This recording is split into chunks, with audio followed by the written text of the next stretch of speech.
Welcome to W Report. This is an analytical transformation of an interview.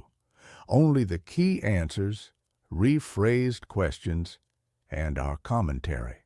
Today, we are joined by John Mearsheimer, an American political scientist, professor at the University of Chicago, and one of the leading theorists of realism in international relations. Why do you think the West is really trying to turn the situation into a frozen conflict? We will not accept defeat. We will look for ways to get back at the Russians and do everything we can to undo their ugly victory.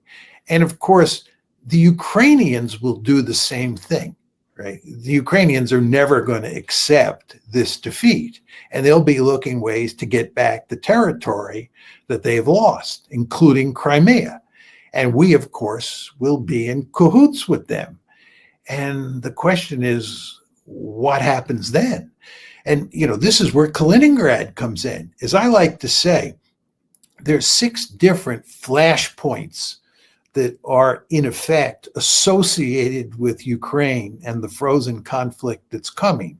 1 is the Arctic, 2 is the Baltic. There's a lot going on in the Baltic that's very nerve-wracking as well. 3 is Kaliningrad, 4 is Belarus, 5 is Moldova, and 6 is the Black Sea. You can imagine trouble, serious trouble starting in any one of those 6 places, those 6 flashpoints. And given that we're not going to accept defeat and we're going to begin to continue to poke at the Russians and look for opportunities to take advantage of them, which of course means they're going to do the same with us. I want to understand that. They're not going to sit idly by.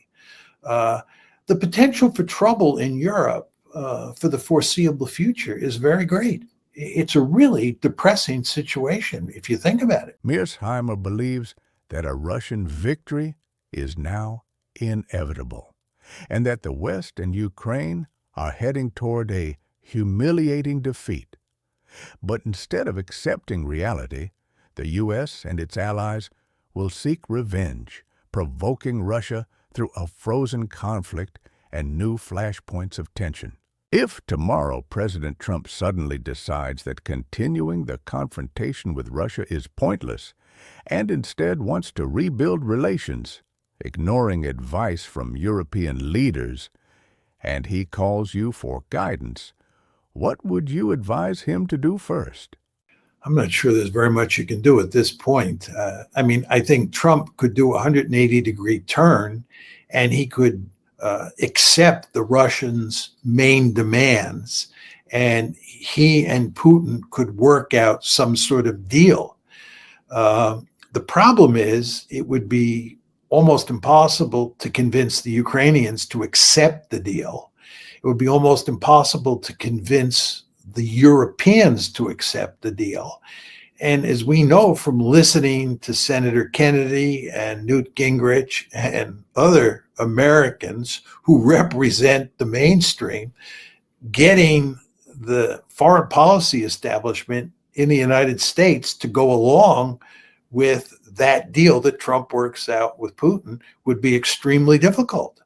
So even if Trump does a 180, which points in the direction of the optimal solution for shutting this war down, he may get out of the batter's box, he may get to first base, but getting around to home plate, I think, is almost impossible.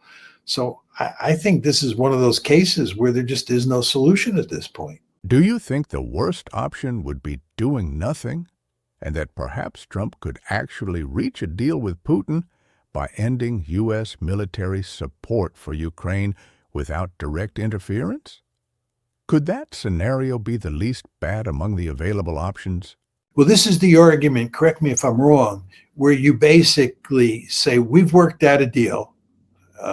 We're pretending we're Trump here. We've worked out a deal, Vladimir Putin and I, and it'll shut the conflict down if everybody accepts it. And you've made it clear, Ukraine and Europe, that you don't accept it.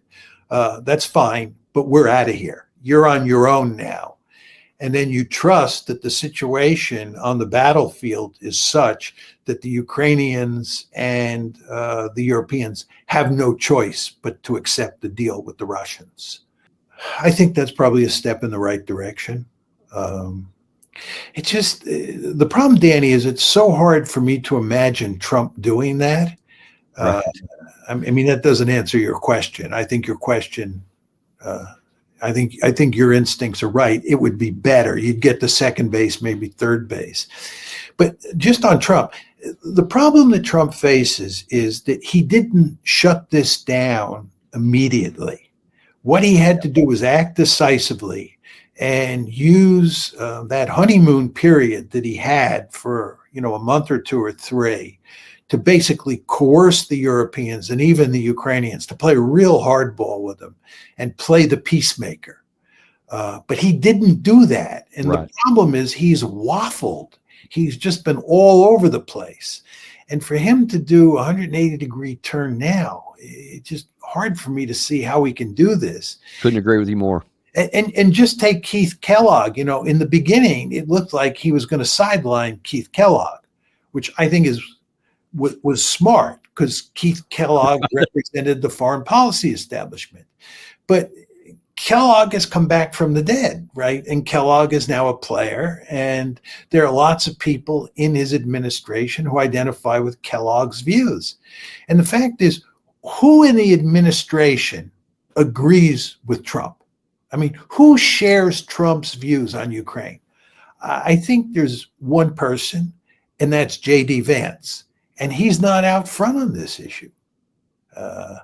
So it's Trump all alone. He just doesn't have any allies. It's not like the head of the Senate Foreign Relations Committee and the House Armed Services Committee is in complete agreement with Trump, and they want to work with Trump.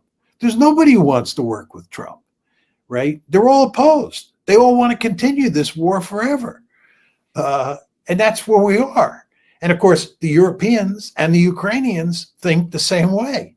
So in a funny way, Trump is the outlier. But because he was incompetent, and let's face it, he was incompetent and he played his hand so poorly, he's not in a position now where he can overcome all those forces that are arrayed against him. If on August 9th, Trump does impose new sanctions on Russia and possibly on China, India, or Brazil, what do you see as the most dangerous consequence of that move, especially if it locks in the path toward a frozen conflict?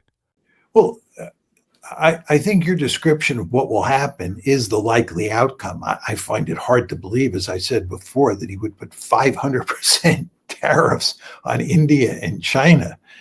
He's already demonstrated that he can't really play hardball with China because they can play hardball with us. And the idea that he's going to play hardball with India even more than he's done already, I don't think that's going to happen. So I think, he may slap a few more tariffs on Russia, but they're not going to be meaningful. Almost everybody agrees on that point. We don't have any more weapons to give. But what's happening here, and I think this is what you're getting at, is we're just committing ourselves to conflict with Russia forever and ever. Trump is, in effect, not making a gesture, a diplomatic gesture to try and work out some sort of modus vivendi between Moscow and Washington. He's doing the opposite, in fact. And I think given all that's happened since January 20th in terms of relations between Moscow and Washington, this will just make a bad situation worse. And once we get that frozen conflict, we will have poisonous relations between us and Russia for as far as the eye can see. And there'll be that ever-present danger, which we were talking about, of those potential flashpoints turning into conflicts. And by the way, again, you want to remember, we are deeply mired in the Middle East, right? We've got a forever war now with Iran, which is going to continue to do nuclear enrichment. The genocide in Gaza goes on. The Israelis, who were joined at the hip with, are fighting wars in southern Lebanon and southern Syria. And then there's East Asia, right? And the potential for something to go wrong out there is real. And you just really wonder where this is all headed. Even if Trump tries to make peace, he won't be allowed to. Not by Ukraine, not by Europe, and not by his own team. He missed his moment and is now isolated. Sanctions, conflicts, and nuclear risks, all of it leads only to endless instability. Mearsheimer calls it not geopolitics, but a blind escape from reality. The West has entered a dead end with no clear way out. Thanks for watching. Support the channel if you find this format valuable. More deep dives are coming soon.